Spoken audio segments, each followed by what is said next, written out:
Ayan, gusto ko lang i-share ang ganda ng place na to. So, ngayon ay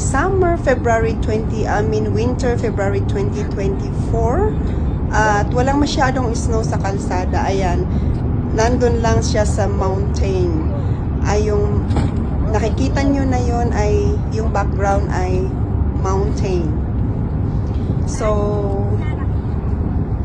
ayan, napakaganda talaga. Pag nakita nyo to ng personal ay mapapawaw talaga kayo. So, yan ang beauty niya. Medyo, my camera doesn't really justify the real beauty of it. Pero napakaganda siya. So, ayan, the one that is ahead of us is a mountain. Pero it's napakaliit sa camera. Pero pag nakita mo ng personal ay hindi ganyan kaliit. Sandali, i-ano natin. Ayan, i-zoom in natin. Ayan, that